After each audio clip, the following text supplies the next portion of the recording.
Salimu rafiki yangu, Mungu anataka ufanye haya mambo haraka au mara moja unapogundua umeitwa na Mungu. Wengi unakuta wameitwa kusoma Yeremia 1:5, anakuambia kabla kukuumba na alikujua, na kabla kukutoa na alikutakasa, nimekufanya nabii wa mataifa. Na tunapoitwa na Mungu ina maana tunatengenezwa kuwa vyombo vyake vitakatifu. Na hili limezungumzwa kwenye kitabu cha Warumi sura ya 8. Nataka kuanzia mstari wa 26 nikusomee mpaka na kuendelea mstari wa 39. Utagundua kitu cha tofauti sana ambacho Mungu anapokuwa amemuita mtu ni nini kinachoendelea kwenye ulimwengu wa roho. 8 kuanzia mstari wa 26. Maandiko yanasema hivi kwamba kadhalika Roho naye hutusaidia udhaifu wetu, kwa maana hatujui kuomba jinsi itupasavyo, lakini Roho mwenyewe hutuombea kwa kuugua kusikoweza kutamkwa. Na yeye aichunguzaye mioyo aijua nia ya Roho iliyo, kwa kuwa waombea watakatifu kama apendavyo Mungu. Nasi twajua kuwa katika mambo yote Mungu hufanya kazi pamoja na wale wampendao katika kuwapa mema, yani wale walioitwa kwa kusudi lake. Unaona, maana wale aliyowajua tangu asili aliwachagua tangu asili wafananishwe na mfano wa mwana wake. Unaona, mwana wake, ili yeye awe mzaliwa wa kwanza miongoni mwa ndugu wengi. Na maana tuzaliwe na Kristo kama mzaliwa wa kwanza. Lakini mstari wa 30 wa Warumi 8 anasema, na wale aliyowachagua tangu asili hao aliwaita, na wale aliyowaita hao akawahesabia haki, na wale aliyowahesabia haki hao akawatukuza. Mstari wa 31 anasema, basi tuseme nini juu ya hayo? Mungu akiwa upande wetu, ni nani awezaye kuwa juu yetu? Yeye asiyemwachilia mwana wake bali alimtoa kwa ajili yetu sisi sote, atakosaje kutukirimia na mambo yote pamoja naye? Mstari wa 33 anasema, ni nani atakayewashtaki wateule wa Mungu? Mungu ndiye mwenye kuwahesabia haki. Ni nani atakayewahukumu adhabu? Kristo Yesu ndiye aliyekufa, na zaidi ya hayo amefufuka katika wafu, naye yuko mkono wa kuume wa Mungu, tena yeye ndiye anayetuombea. Mstari wa 35 anasema, ni nani atakayetutenga na upendo wa Kristo? Je, ni dhiki au ni shida au ni adha au ni njaa au ni uchi au ni hatari au ni upanga? Kama ilivyoandikwa ya kwamba kwa ajili yako tunauawa mchana kutwa, tumehesabiwa kuwa kama kondoo kuchinjwa. Lakini katika mambo yote tumeshinda, na zaidi ya kushinda, kwa yeye aliyetupenda. Kwa maana tumekwisha kujua hakika ya kwamba wala mauti wala uzima wala malaika wala wenye mamlaka wala waliopo wala yasiyokuwepo wala wenye uwezo wala yaliyo juu wala yaliyo chini wala kiumbe kingine chochote hakiwezi kututenga na upendo wa Mungu ulio katika Kristo Bwana wetu. Hicho ni kitabu cha Warumi 8 kuanzia mstari wa 26 mpaka 39. Kwa Mungu anapokuwa amekuita, mara moja lazima ufanye haya. Cha kwanza ni kuruhusu Roho Mtakatifu kuongoze.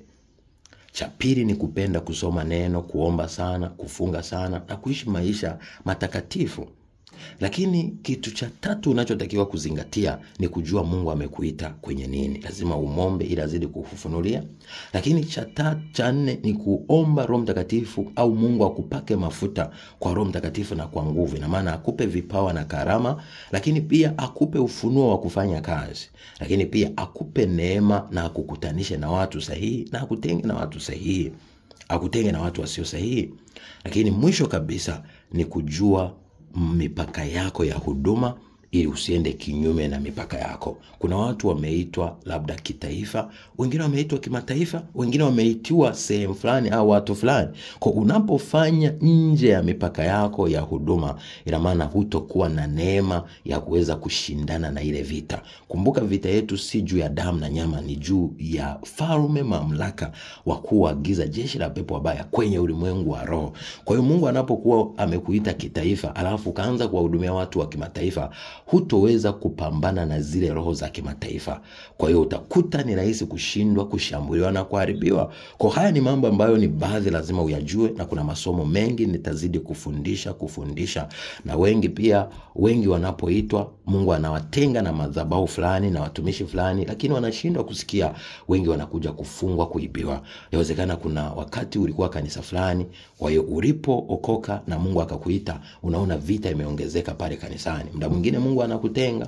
Kuna wakati muda mwingine Mungu atakuonesha kwenye ulimwengu wa roho pale kanisani si sehemu sahihi. Unaweza kuona uko uchi, unaweza kuona unashambuliwa, unalishwa vitu vya ajabu, unafanyiwa vitu vya ajabu na mtumishi wa pale, au pale madhabahuni hapako sawa. Kwa Mungu anachohitaji si kusema kwamba Roho Mtakatifu au shetani anataka kukutenga na madhabahu. Hapana. Wengi wanadanganywa, wanaambiwa shetani anataka kutenge ili utoke kwenye yale madhabahu ili akuangamiza. Hapana, ni Roho Mtakatifu mwenyewe ndiye anayekutenga na ile kanisa, au anakutenga na huyo mtumishi, au anakutenga na hayo madhabahu ili uende kufanya mapenzi yake. Kumbuka, tunapozidi kufanya kazi chini ya watumishi ambao si wa Mungu, ina maana tunazidi kujifunga na kuibiwa. Kumbuka, hakuna uhusiano wowote kati ya giza na nuru. Kwa hiyo Mungu anachokuzungumzisha ni yeye mwenyewe, Roho Mtakatifu. Kumbuka, hakuna shetani anayekuonesha ndoto wala maono. Maono na ndoto zote zinatoka kwa Yesu Kristo, zinatoka kwa Baba kutokana na neno lake, na Roho Mtakatifu mwenyewe ndo anayetufunulia.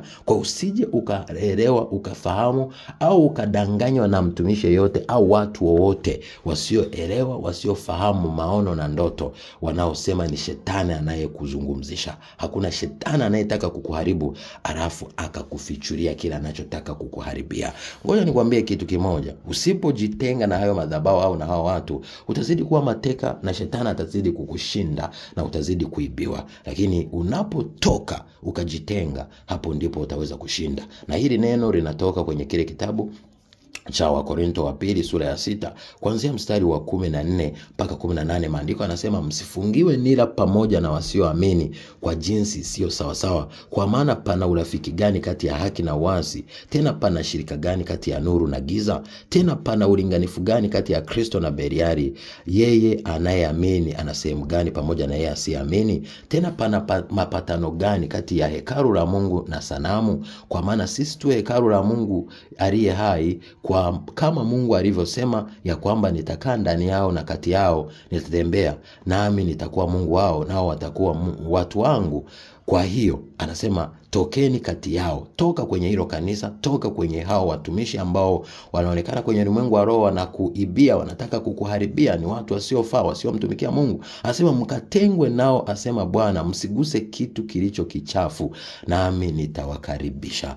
Nitakuwa baba kwenu, nanyi mtakuwa kwangu wanangu wa kiume na wa kike, asema Bwana Mwenyezi. Lakini pia namalizia hili neno la Yeremia sura ile ya 15 mstari wa 20 na 19 mpaka 21, 19 mpaka 21. Maandiko yanasema, kwa sababu hiyo Bwana asema hivi, ukirudi ndipo na mimi nitakapokurejeza upate kusimama mbele zangu, nawe ukitoa kilicho cha thamani katika kilicho kibovu. Ina maana wewe kama ni mtumishi wa Mungu, umeitwa na unatembea na Roho Mtakatifu, na upo kwenye madhabahu au upo chini ya mtumishi asiyemtumikia Mungu, na Mungu amesha kuonya, Roho Mtakatifu amesha kuonya kwenye ndoto. Ina maana anataka utoke, ujitenge na hao watu. Maana tofauti na hapo utazidi kuwa mateka, utazidi kuibiwa, utazidi kuchafuliwa, utazidi kutembea uchi, utazidi kudharirika, na utazidi kuibiwa neema yako na kufungwa ulimwengu wa roho na ndoto. Utazidi kufungwa ndoto na maono, utazidi kuibiwa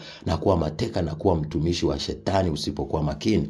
Maandiko yanasema, nao watakurudia wewe, bali wewe usiwarudie hao watu wa giza, watu wasiompendeza Mungu. Anakuambia, nami nitakufanya kuwa kama ukuta wa boma la shaba juu ya watu hao, nao watapigana nawe lakini hawatakushinda, maana mimi niko pamoja nawe ili nikuokoe na kukuponya, asema Bwana. Nami nitakuokoa na mkono wa watu wabaya, nami nitakukomboa kwa mkono wa wao wenye kutisha. Sasa haya wengi huwa wanaogopa, nikitoka itakuwaje, nikitoka itakuwaje? Lakini Mungu mwenyewe ameshasema, mafuta aliyokupaka ndani yako yanakaa mpaka leo, na mafuta ni ya Roho Mtakatifu. Anasema kama yanavyokufundisha, kaa ndani yake, ili siku Yesu akishafunuliwa usije ukawa na mashaka. Ukisoma kile kitabu cha Yohana wa kwanza sura ya 2 mstari wa 26 mpaka 28.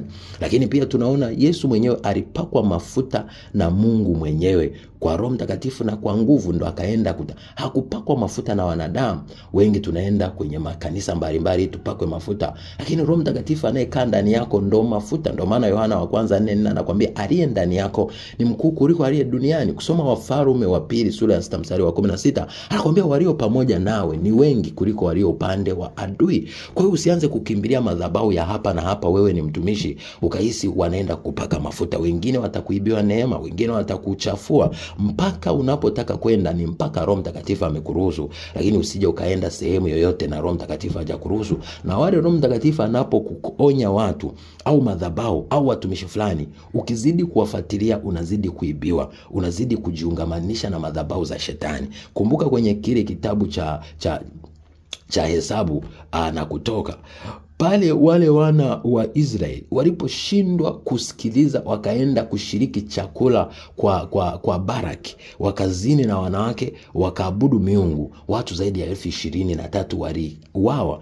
Sasa wale walikuwa wanauawa kimwili, lakini wewe unaweza kuuawa kiroho. Kumbuka sasa hivi tupo kwenye ulimwengu wa roho, sio tena kwenye ulimwengu wa mwili. Kipindi cha Agano Jipya tupo kwenye roho, hatupo kwenye mwili. Ndio maana Yesu akatuonya, akamwonya mama Msamaria, akamwambia mwanzoni mababu zetu walikuwa wanaabudu kwenda Yerusalemu au kwenye mlima ule, lakini Yesu akasema sasa hivi wakati unakuja na sasa upo, waabudu harisi watamwabudu Mungu katika roho na kweli. Unaweza kuwa ndani ya nyumba yako, lakini ukiwa na neno, maana neno la Mungu ni kweli na neno la Mungu ni roho. Lakini ukiwa na Roho Mtakatifu, Roho Mtakatifu ni kweli, Roho Mtakatifu ni roho. Kwa hiyo ukiwa na Roho Mtakatifu alafu ukawa na neno, unaweza kumwabudu Mungu na Mungu anakufurahia. Maandiko yanasema na Mungu anafurahia wale watu wanaomwabudu Mungu katika roho na kweli. Na sadaka unayokuwa nayo, kama Roho Mtakatifu hajakuelekeza sehemu ya kutoa sadaka yako, unaweza kuipeleka kwa watoto yatima, kwa sababu maandiko yanasema dini safi sio, nataka kusoma Yakobo 1:27,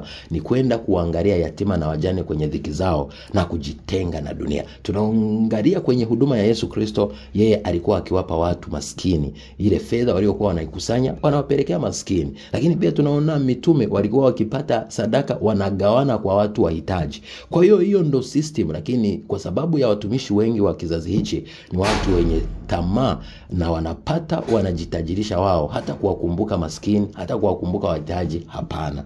Kwa hiyo wewe unapoitwa na Mungu, zingatia haya niliyokufundisha, utaanza kuona utukufu wa Mungu kwenye maisha yako. Nawapenda na kubali Roho Mtakatifu akuongoze, sio watu wakuongoze kwa liturujia, na hapo ndipo utakapotembea katika nguvu ya Mungu kupita kawaida. Nawapenda.